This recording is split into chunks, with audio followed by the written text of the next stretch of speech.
Hello, my friends. Stick around and don't forget to like, comment, and subscribe. The library had always been too big for its neighborhood. That was the first thing people noticed. Wedged between a laundromat and a closed pharmacy, it should have been modest, 2 floors at most.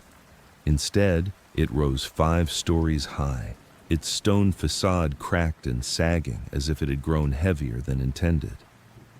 Inside, no one ever complained about crowding. There was always space. I was hired as a facilities inspector after the city received complaints about structural inconsistencies. Doors opening into rooms that seemed too large, emergency maps that didn't align with reality. One man insisted he'd walked for 20 minutes straight without reaching the end of an aisle. The city blamed renovations. They sent me. I arrived on a Monday morning with a clipboard, a laser measurer, and the quiet confidence of someone who believes buildings obey rules. The head librarian barely looked up when I introduced myself. "Measure whatever you like," she said. "Just don't move the shelves." "Why not?" I asked. She met my eyes for the first time. "They're load-bearing," she said. "Shelves, load-bearing." I laughed awkwardly. She didn't. The first floor checked out fine. So did the second. Old, uneven, but nothing alarming. The third floor, however, was where things began to drift. The East Wing reading room measured 42 feet wide from the inside. From the outside, the building only had 36 feet available. I measured again. Same result. I checked adjacent rooms. Their dimensions were normal, as if the extra space existed only where I was standing, like a pocket folded into the building's interior. I wrote it down, frowning. By the 4th floor, the anomalies multiplied. Hallways stretched longer than their external walls allowed, corners bent slightly inward, forcing shelves to lean at imperceptible angles. When I stood still, I sometimes felt a subtle pressure behind my eyes, like depth perception failing. Still, nothing felt overtly hostile, just wrong. The 5th floor wasn't on the public map. I found it by accident, following a staircase that shouldn't have existed, its steps worn smooth as if used often despite leading nowhere obvious. At the top was a sign. Stacks, restricted. No lock. I hesitated, then pushed the door open. The 5th floor was enormous, not just larger than expected, larger than the rest of the building combined. The ceiling arched so high it vanished into shadow. Rows of shelves extended in every direction, evenly spaced, mathematically perfect. No windows, no desks, no people, just shelves. And something else. At first, I thought it was vibration, a faint tremor beneath my feet like a train passing underground. But the sensation didn't fade. It pulsed, slowly, rhythmically. The shelves flexed with it, barely noticeable but real, as if the floor itself were expanding and contracting, breathing. I swallowed and stepped forward. My footsteps sounded wrong, too soft, as though the floor absorbed sound instead of reflecting it. I checked my laser measurer. It returned an error. I tried again. The numbers scrambled wildly, flickering between impossible values before going blank. That's when I noticed the books. They were identical. Same height, same thickness, same blank gray spines. No titles, no authors, no where. I pulled one free. It was heavier than it should have been. Inside were diagrams, not words, cross-sections, shapes layered within shapes, rooms inside rooms, corridors folding back on themselves. A crude human silhouette appeared on several pages, always drawn too small, positioned inside vast hollow spaces. On the final page was a simple note: observation subject, mobile. My skin crawled. I became aware of perspective shifting. The farther I walked, the more the shelves seemed to lean inward, not collapsing, but curving subtly, like the inside of a massive rib cage. Distances warped. An aisle that looked close took minutes to reach. Others vanished when I tried to retrace my steps. The pulsing grew stronger. I realized then that the space wasn't expanding randomly. It was adjusting around me. I stopped walking. The pulsing slowed. I took a step. It resumed. Curious, against every survival instinct, I raised my arms. The shelves nearest me widened their spacing. I crouched. The ceiling dropped slightly. The realization hit me with nauseating clarity. The library wasn't broken. It was measuring. A sound rippled through the stacks. Not a voice, not movement. A shift in pressure, like standing too close to something enormous turning its attention toward you. The space ahead of me deepened, stretching farther than sight allowed. Shelves bent away, creating a vast hollow. Something moved within it, not a shape, an absence, like a blind spot in reality where depth collapsed inward. I couldn't see it, but my brain insisted it was there, the way you know when someone is standing behind you without turning around. I backed away. The shelves followed, not chasing, recentering. I ran. The floor softened, stretching beneath my feet. Distance lost meaning. My lungs burned as if I were sprinting in place. Then I tripped. When I looked up, I was no longer alone. It didn't have a form I could describe. No limbs, no face, just a region of distorted space hovering above the floor, pulsing gently as if alive in a way that ignored biology entirely. Information flooded my mind. Not words, not images, but intent. It wasn't hostile, it was curious. The library wasn't a place of storage, it was a lens, a containment field designed to allow something vast and incomprehensible to examine smaller realities without collapsing them. Books were ballast, shelves were scaffolding, humans were incidental. Except me. I wasn't supposed to be there. My presence had triggered recalibration. The thing reached toward me, not physically, but spatially. The air between us stretched thin, compressing me with invisible pressure. I screamed. The sound folded inward and disappeared. I felt myself being mapped. Every bone, every organ, every memory flattened into dimensions that didn't care about pain. Then it stopped, abruptly. The pressure released, the space recoiled, the entity withdrew, retreating into impossible depth. And I understood why. I wasn't useful. I was too small. The shelves began to close in, not violently but decisively. Aisles collapsed, merging into seamless walls. The vastness shrank, folding back into itself. I stumbled through a narrowing corridor and burst through a door I didn't remember opening.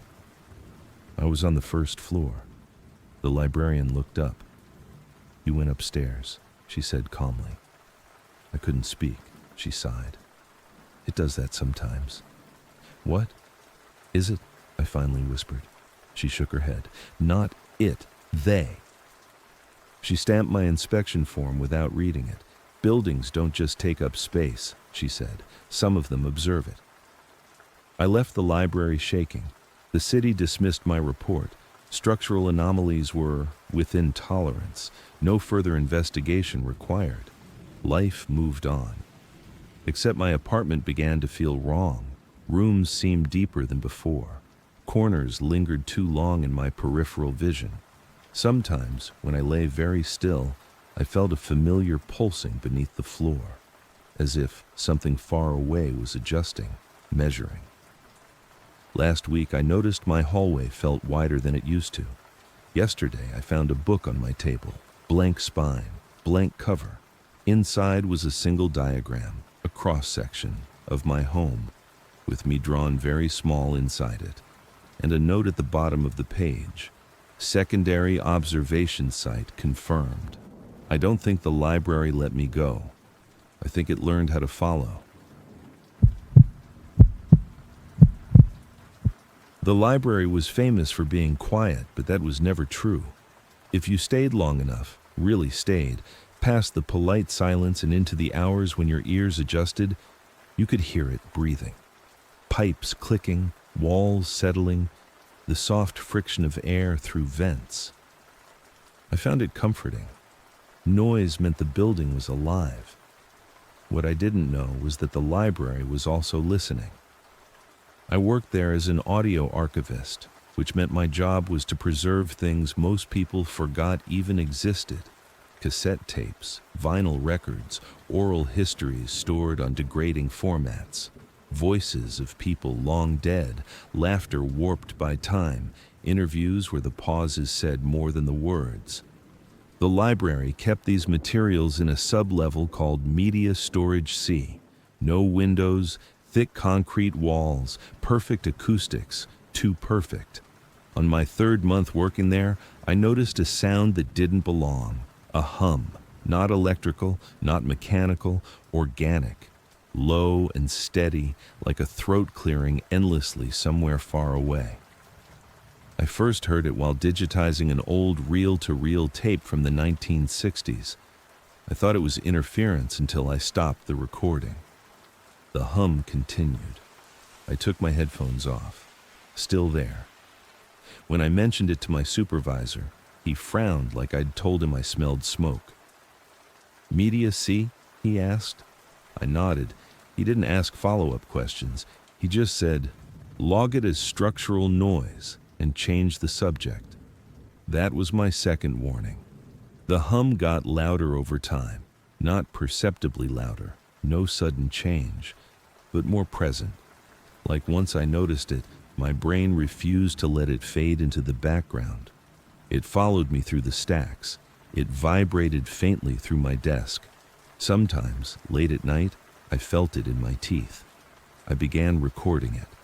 At first, the waveform was simple, a steady, low-frequency band. But as days passed, patterns emerged. Rises, falls, pauses, rhythm. One night, curiosity got the better of me. I ran the hum through a spectrogram. Words appeared, not spoken words, shapes, repeating structures too deliberate to be random, like language stripped of sound and rebuilt out of vibration. I told myself I was overthinking it. That night, I dreamed of shelves bending inward, their spines fluttering like gills. I woke up humming. Media Storage C was connected to the main library by a long corridor lined with reference books no one ever touched. One evening, while walking through it, the hum suddenly stopped. The silence was violent. I froze mid-step. Then I heard something new. Scratching. It came from inside the walls, soft at first, like fingernails on cardboard, then dozens of overlapping movements, shifting and circling, as if something small and numerous was rearranging itself just beneath the surface. I backed away slowly. A book slid off the shelf in front of me. It hit the floor and split open. Inside wasn't text. It was filled with thin, pale strands, like fishing lines soaked in milk. They twitched when exposed to air, recoiling slightly, then reaching again. I gagged and kicked the book away. The hum returned immediately, louder than ever, almost pleased. I ran. After that, the library changed. Not physically, not in ways anyone else seemed to notice, but acoustically. Sounds bent wrong. Footsteps echoed too long. Pages turned with a wet, fibrous whisper. When patrons spoke above a murmur, their voices seemed to sink into the walls instead of carrying through the room. Complaints started coming in. Headaches. Ringing ears. Feeling watched. One woman claimed the children's section was whispering nursery rhymes backward. Management blamed stress, renovations, old wiring. Media Storage C was quietly removed from public maps. I was told to keep working. The hum started responding to me. That's the only way I can describe it. When I walked into the room, it deepened. When I stopped moving, it softened. Once, when I pressed my ear to the concrete wall, it shifted pitch, matching my breathing. I whispered without thinking. "Hello?" The hum stuttered. Then, for the first time, something answered. Not a voice. A vibration, precise and intentional, traveled through the wall and into my skull. My vision blurred, my teeth chattered, and suddenly I understood.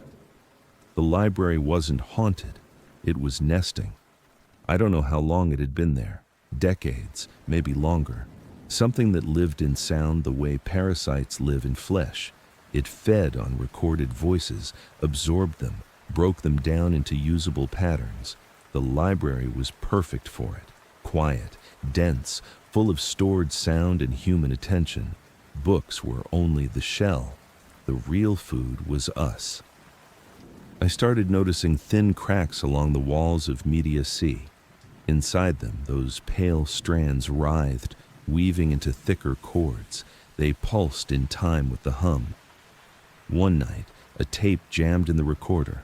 When I opened the machine, the tape was gone.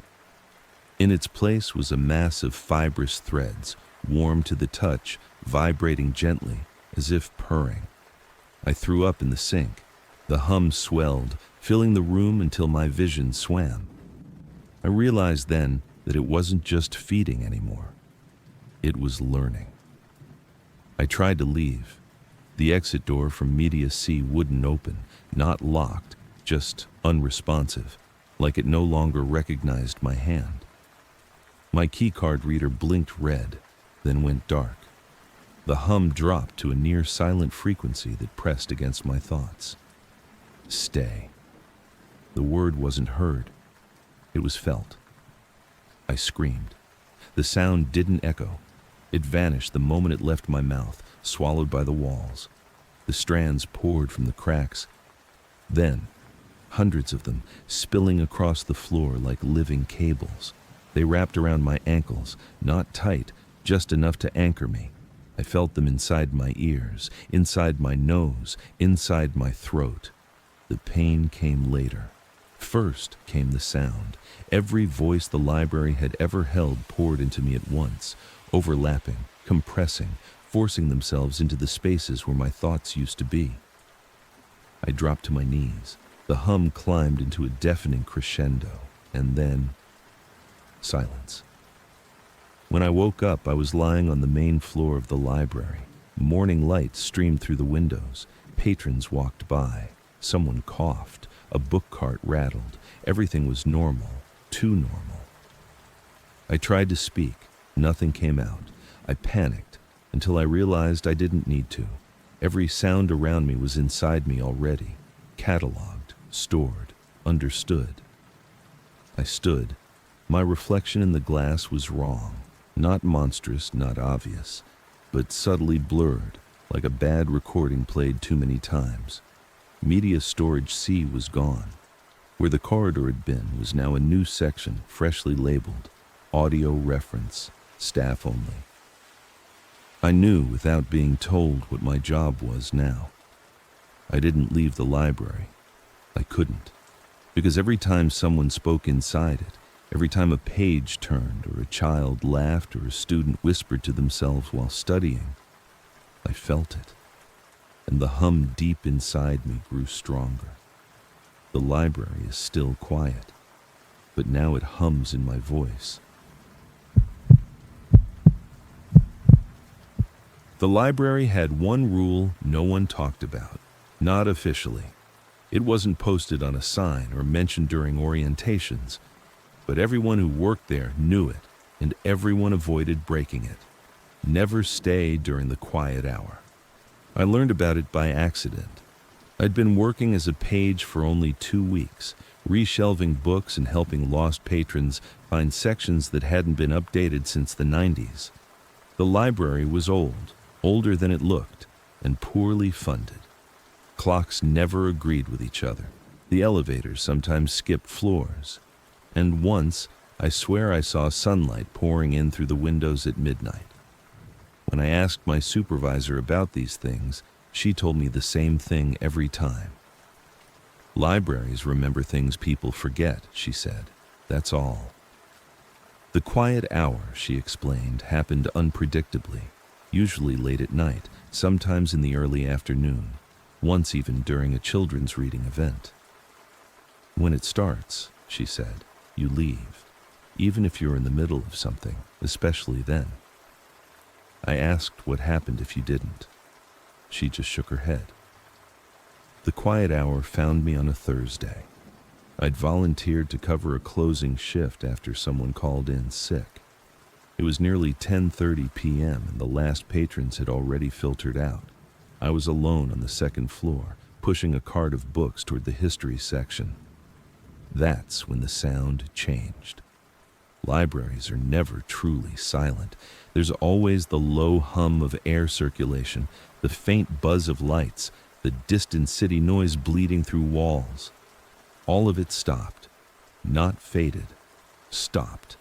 The silence was so complete it hurt my ears, like pressure building underwater. I froze mid-step, one hand still resting on the cart. Then I heard it. A single, deliberate click. Every clock in the library ticked at once. I checked my watch. The second hand wasn't moving. I swallowed. The quiet hour. I turned to leave and realized I couldn't remember where the stairs were. The second floor had changed, not visibly, but subtly. The aisles felt longer. The shelves stood straighter, cleaner, like they'd just been restored. Books that should have been worn were pristine, their spines uncreased, their titles sharper. A soft amber light filled the space, though none of the lamps were on. I walked slowly, heart hammering. "Hello?" I called. My voice didn't echo. Instead, it sounded like it had been absorbed, pulled downward into the floor. I passed a reading table. Someone was sitting there. A man, middle-aged, wearing a brown jacket. He was reading calmly, flipping pages at a steady pace. Relief flooded me. "Hey," I said quietly. "The library's closed. We need to—" He looked up. It was my father. Not as he is now. As he was the last day I saw him alive. I staggered back, nearly tripping over my own feet. "No," I whispered. "This isn't—" He smiled, tired and familiar. "You're late," he said. "I've been waiting." My father died 12 years ago. Car accident, hit and run. I was supposed to call him that night. I didn't. I was busy. I figured I'd call the next day. There was no next day. "You shouldn't be here," I said, my voice shaking. He closed the book gently. "This is where I come when there's nothing else to do," he replied. "Where else would I wait?" The book in front of him had no title.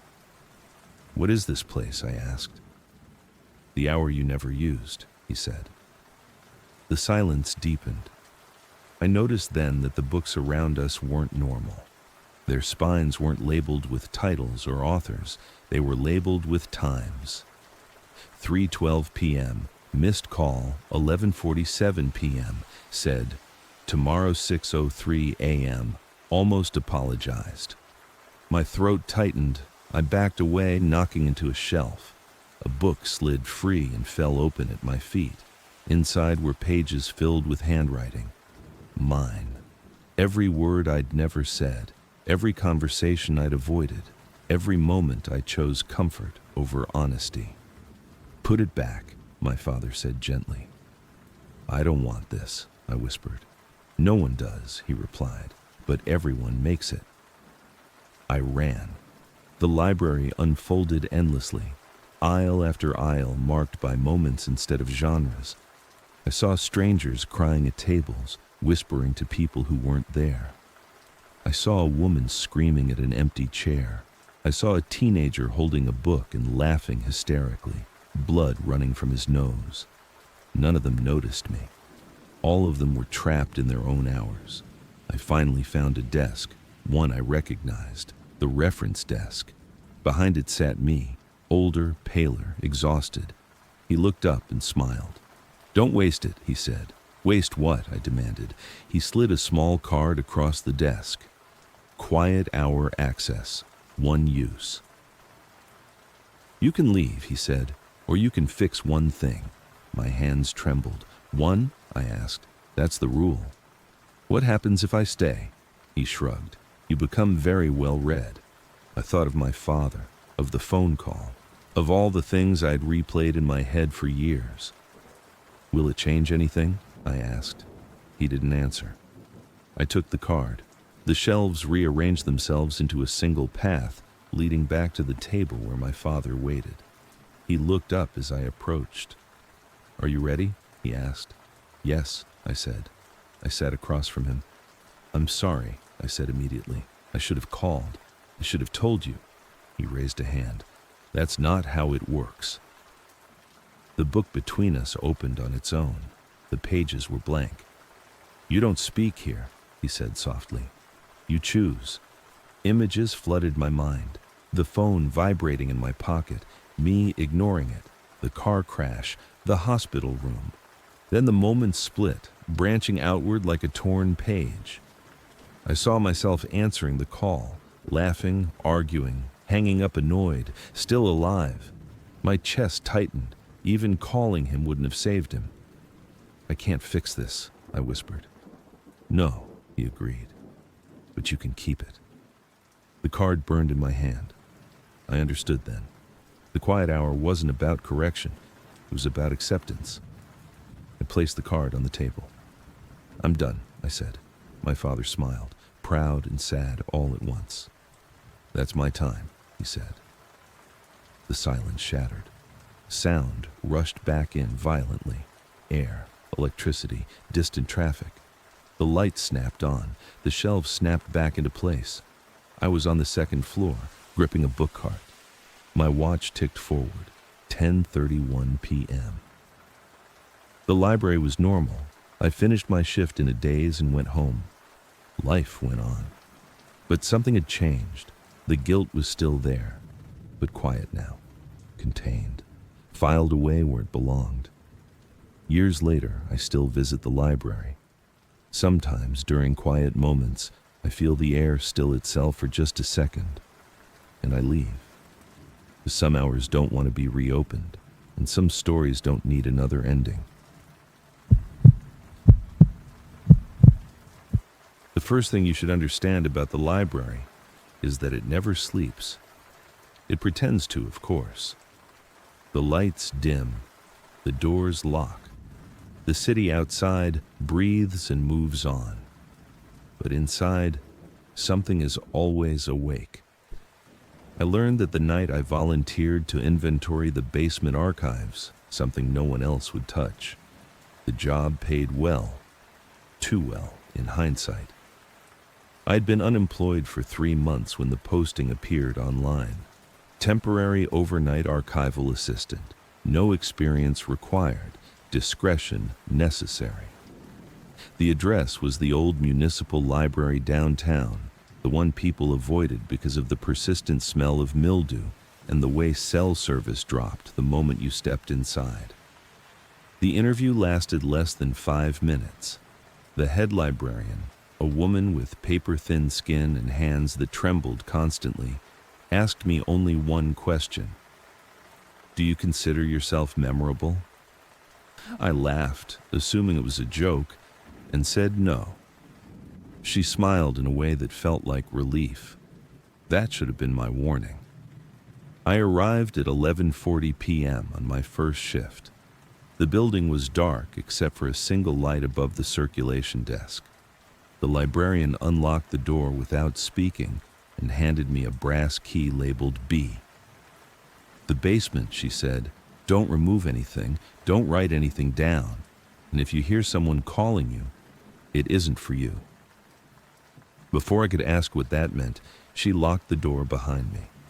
The stairwell to the basement was narrow and steep, carved from stone that felt older than the building itself. The air grew colder with each step, thick with dust and something else, something dry and faintly sweet, like decaying paper. The basement lights flickered on automatically. What I saw made my stomach tighten. The room was enormous, far larger than the footprint of the library above. Shelves stretched into darkness, packed with books that were unlabeled, unnumbered, and wildly inconsistent in size. Some were bound in leather, others looked handmade, stitched with thread or wire. A few moved slightly, as if adjusting themselves. I told myself it was stress. At the center of the room stood a long wooden table with a single object resting on it, a mirror, not a normal mirror. Its surface was cloudy, like breath trapped beneath glass, and it was framed in tarnished silver engraved with symbols I didn't recognize. Beside it lay a note. Inventory confirmation required. Simply look. I should have left. Instead, I stepped closer. The mirror did not reflect the room. It reflected me, but wrong. My face lagged a second behind my movements. When I raised my hand, the reflection smiled before I did. Its eyes were sharper, more focused, as if it knew something I didn't. I stepped back. The reflection did not. It leaned forward, pressing its palm against the glass from the other side. I felt a pressure against my own hand, cold and tingling, though I hadn't touched the mirror. A whisper filled the basement. Not words. At first, just a sound like pages being erased. Then the shelves began to hum. Names floated through the air, spoken softly, lovingly, mournfully. Thousands of them. Each name tugged at something inside my chest, as though I should recognize them. I staggered away from the table. The lights flickered, and suddenly I wasn't alone. Figures stood between the shelves, dozens of them. They were human-shaped but incomplete, like memories half-formed. Some had no faces, others had faces blurred smooth, like wet clay. A few wore outdated clothing, their outlines flickering as if they couldn't decide which era they belonged to. They weren't looking at me. They were looking at the mirror. "Inventory," one of them whispered. Another shook its head violently, hands pressed to its temples. "I was a teacher," it said, voice breaking. "I think." Something brushed past my leg. I looked down. A child, at least the shape of one, clung to my coat. Where its eyes should have been were blank white pages. "Do you remember me?" it asked. I screamed and ran. The stairwell was gone. In its place was another aisle, shelves bending inward like ribs. The basement had rearranged itself, not aggressively but patiently, like it knew I would search for familiarity and find none. I tried my phone. No signal, no time. The screen showed nothing but my own reflection, staring back at me with that same knowing smile. The whispering grew clearer. "They're not lost," a voice said calmly. "They're archived." I turned. The head librarian stood behind me, perfectly still. In the basement light, she looked younger, stronger, less human. "What is this place?" I demanded. "A retention system," she replied. "For the forgotten." She gestured to the shelves. "People slip through the cracks every day. Unrecorded lives, unnoticed deaths, stories that never get told. The world has no place for them, so we made one." My mouth went dry. "And the mirror," she smiled. "That's how we find out if you belong here." The figures began to move closer. "You said you weren't memorable," she continued gently. "That made you eligible. But eligibility isn't confirmation." I backed away until my spine hit a shelf. "What happens if I fail?" She tilted her head. "You won't notice. That's the kindness of it." The mirror appeared beside me again, resting against the shelf as if it had always been there. "Look," the librarian said. I shook my head. "Look," she repeated more firmly. The figures surrounded me now, their blank faces tilted upward, expectant. I looked. This time, the reflection wasn't wrong. It was empty. The mirror showed the basement, the shelves, the figures, the librarian, but not me. I stepped side to side. Nothing. My reflection was gone. A deep, satisfied sound rippled through the room. "Confirmed," the librarian said. The figures relaxed. Some slumped to the floor. Others drifted back to the shelves, their outlines fading as books slid open to receive them. "What does that mean?" I whispered. She took the brass key from my hand. "It means you are never going to be missed." The floor beneath me softened, turning thick and fibrous like layered paper pulp. My legs sank into it slowly. I screamed, fought, clawed, but my hands left no marks. As I sank, I felt memories slipping away. My mother's face, my last name, the sound of my own voice. The last thing I remembered was the librarian leaning down and placing a book gently against my chest. Blank cover, blank spine. I don't know how long I've been here. Time doesn't work the same way on the shelf. I am aware, but faintly. Like a thought half finished, sometimes someone opens me. When they do, I feel air again, feel eyes pass over my pages. They never linger. There's nothing remarkable about my story. That's why it worked. That's why I'm still here.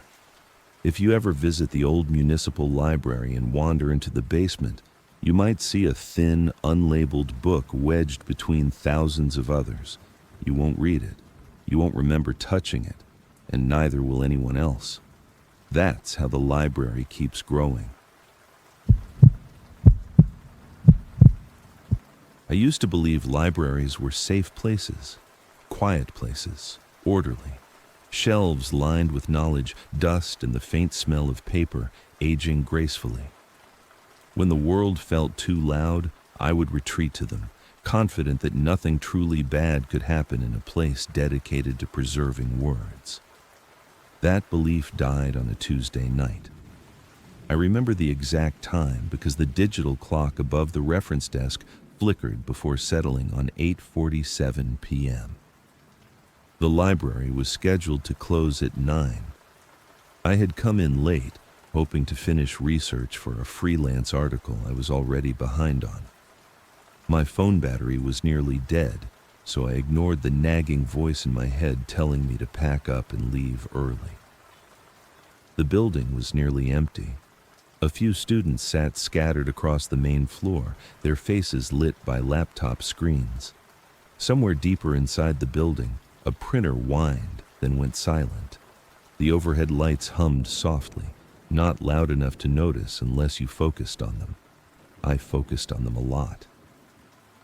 At around 8:52, an announcement crackled over the intercom. "Attention patrons, the library will be closing in 10 minutes. Please bring your materials to the front desk." The voice sounded wrong, not distorted, just tired, as if whoever spoke had been repeating the same sentence for decades without rest. I gathered my notebook and laptop, slipping them into my backpack. As I stood, I noticed something odd. No one else moved. The students stayed seated, eyes locked on their screens, fingers still typing. No shuffling of chairs, no zipping backpacks. It was as if the announcement hadn't happened. I told myself they were wearing headphones. I wish that explanation had held. On my way toward the front desk, I passed one of the long study tables. A young man sat there, hunched over a thick hardcover book. The title was stamped in faded gold lettering, but the words didn't look like any language I recognized. Out of habit, I glanced at his face. His eyes were bleeding, not dramatically. No streams down his cheeks, just thin, dark lines slipping from the corners of his eyes and soaking into the pages beneath his gaze. He didn't blink, didn't react. I stopped walking. My heart pounded so hard I could feel it in my throat. I waited for him to notice me, to react, to do something that would make this normal. He turned a page. The blood smudged, spreading like ink in water. I backed away slowly, my shoes making barely a sound on the carpet. I didn't run. I didn't scream.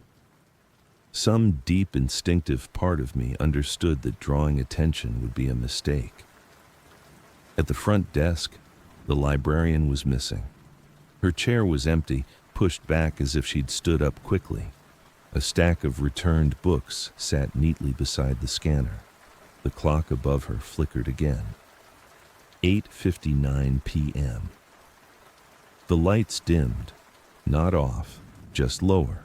The shadows between the shelves deepened, stretching unnaturally long. The hum of the lights dropped in pitch, like the building itself was exhaling.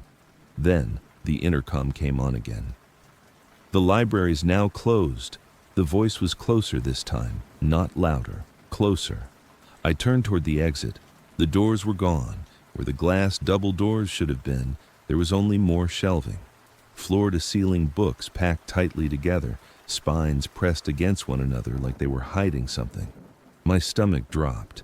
I walked closer, touching the shelf where the door used to be. Solid wood, dusty, real. Behind me, something shifted. I spun around.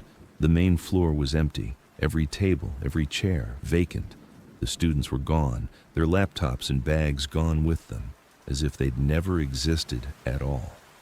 Except for the man with the bleeding eyes. He stood at the end of the nearest aisle now, book clutched to his chest.